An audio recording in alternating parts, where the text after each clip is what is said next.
Hey guys, it's Mathel here once again, and I just want to make another quick little video on the Hand of Wisdom and Action lightning damage spectral throw raider. So I have been playing this for the past another day as non-crit, and it's become pretty smooth and rather enjoyable. Like I've said in the previous video, I think non-crit's just a little less enjoyable for me than crit, but it is certainly probably smoother, and I would say build this one if you're going to build one or the other.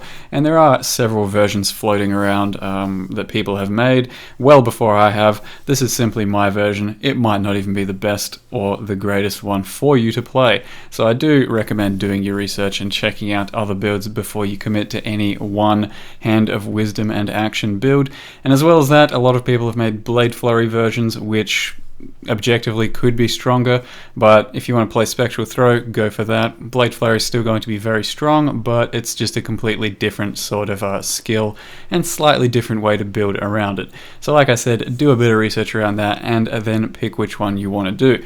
That said, these claws are actually pretty insane, and I do recommend trying them out this league as soon as possible. They might not survive a nerf bat until the next league, because the damage here is just absurd. You're not really going to find such easily scaled damage anywhere else in the game right now.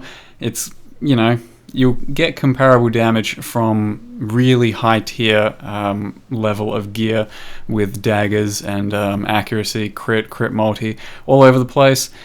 With really good gear, whereas these are just staple sort of kind of crappy uniques that anyone can get, and the gear requirement aside from that is also very loose. Just a bunch of int all over your gear, try and fill out some accuracy. It's all really straightforward stuff and pretty hard to fuck up right now, and then you'll be able to carry yourself all the way through the game, I dare say, and it's also rather simple. All of these fights really don't require too much.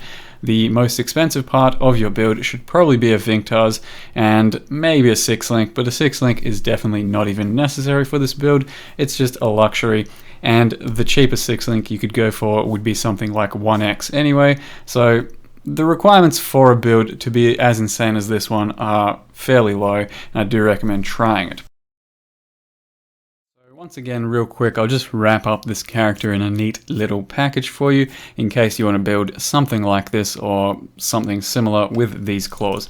The claws we're building around are Hand of Wisdom and Action, the upgraded version of the Esh uniques. 1 to 6 lightning damage per 10 int. If you use 2 of them, that is 2 to 12 lightning damage per 10 int, so it definitely pays to use 2 of them, and in the end we just scale intellect. All the stats that are important to this character basically on the left hand side of the screen right now. We're level 92, we are a raider, 1300 int, and it's the non-crit version. If you want to try out crit and my crit version, check out the previous video. This has just been the non-crit version for the past day or so. And a raider is probably the best bet. It's a very nice ascendancy for this sort of thing, fills out a lot of your attack speed and sustainability. But something like an assassin or an inquisitor definitely works as well. I just don't really think you need the damage from these things, and you'd rather get a smoother playstyle from raider because the damage is already there. All you need to do is just try and build into a comfortable playstyle, and that's why raider is probably the best for this. The tree is a bunch of traveling and getting a lot of stats and then converting them, and that's basically what it looks like to give us 1300 int. And the gear, not terribly hard to achieve, most of it pretty standard stuff, just with int wherever you can get it.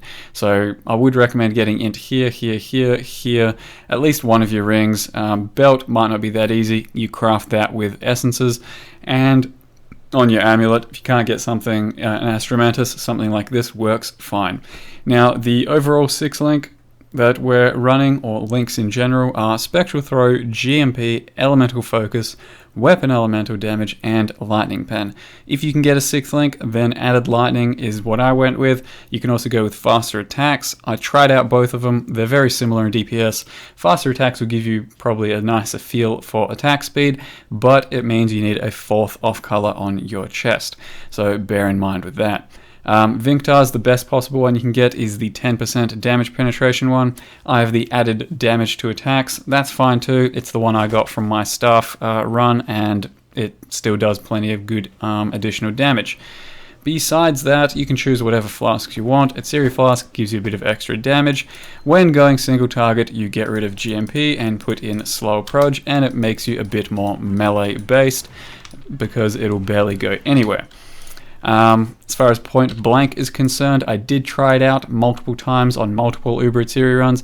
I didn't feel enough of a difference to justify it in this build, because the initial hits, or the first hits that fly out initially, will do more damage. The ones that come back will do less. It kind of balances out, and for the most part you don't really notice too much damage increase.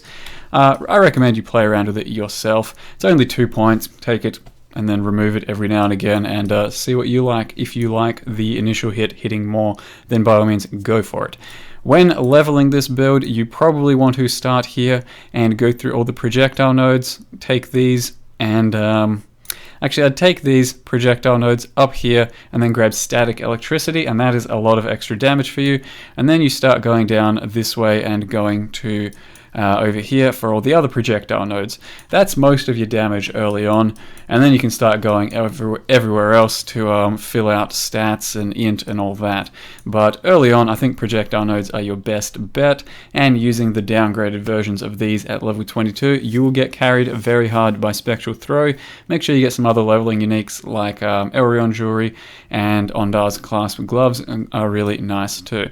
In conclusion, I did play this character for a bit longer, and I did more Guardian runs, more Shaper runs, more Uber Atsiria runs, all very deathless, and I think you can definitely level this character up to 95 plus just by doing that sort of shit. It's a very strong character, very safe, very reliable, and these claws, I would say, are currently pretty fucking busted, so get onto them ASAP. That's about it for this character. Hope you guys enjoyed the build around this sort of shit. Thank you very much for watching, and see you guys next time.